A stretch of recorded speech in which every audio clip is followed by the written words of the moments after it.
Merit growth চ্যানেলে আপনাদের সকলকে স্বাগত। আজকে দেখাবো কারক নির্ণয় প্রণালী।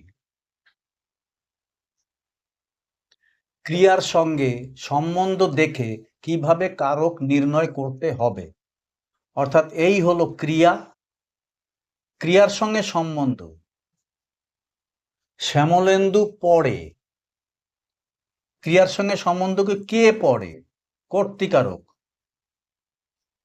কর্তৃকারক কে পড়ে? শ্যামলেন্দু পড়ে, অর্থাৎ এইটা কর্তৃকারক।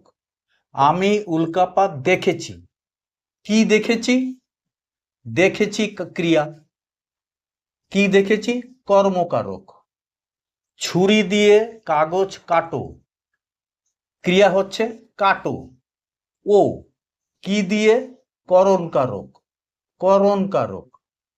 আমার জামাটা তোমায় দিলাম, ক্রিয়া হচ্ছে কি?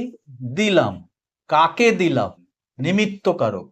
নিমিত্তকারক। পেনটি তুমি বাড়ি থেকে নিয়ে আসো, নিয়ে এসো, এটা হচ্ছে ক্রিয়া। কোথা থেকে? অপাদানকারক। অপাদানকারক। রাতে চাঁদ দেখতে পাবে, দেখতে পাবে, কখন? অধিকরণকারক।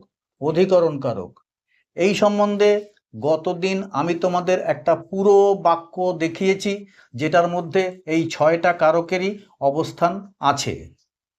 এই 6 প্রকার কারকের নিজস্ব বিভক্তি আছে। বিভক্তি কি? যেসব চিহ্ন শব্দ বা ধাতুর সঙ্গে যুক্ত হয়ে পদ গঠনে সাহায্য করে সেই সব চিহ্নকে বিভক্তি বলে। এই চিহ্ন সম্বন্ধে আস্তে আস্তে তোমাদের আমি সব দেখিয়ে দেব, আস্তে আস্তে আসছি।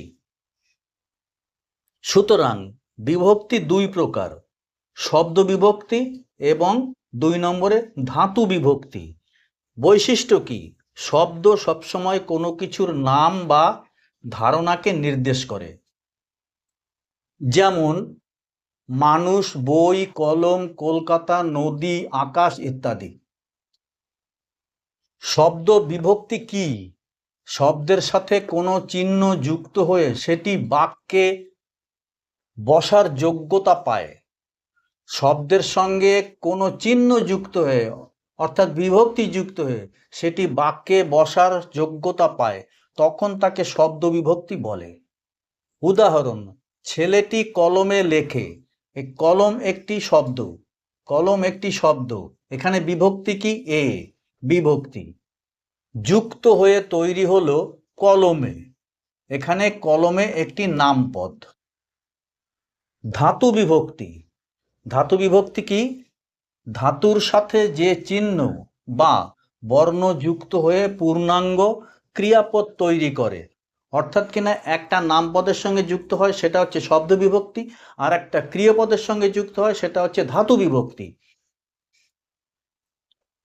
যেমন সে বই পড়ছে, পড় একটি ধাতু, এখানে ছে বিভক্তি যুক্ত হয়েছে, এখানে পড়ছে একটি ক্রিয়াপদ।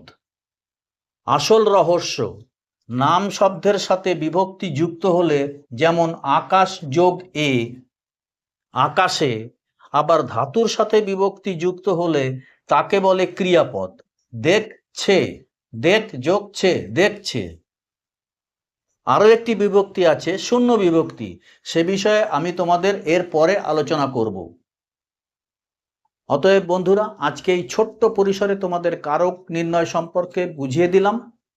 আমার চ্যানেলটিকে একটি লাইক ও সাবস্ক্রাইব করে আমার পাশে থাকবে। আগামী দিনে আরও এরকম ছোট ছোট ভিডিও নিয়ে তোমাদের সামনে হাজির হব। সবাই ভালো থাকবে। ধন্যবাদ।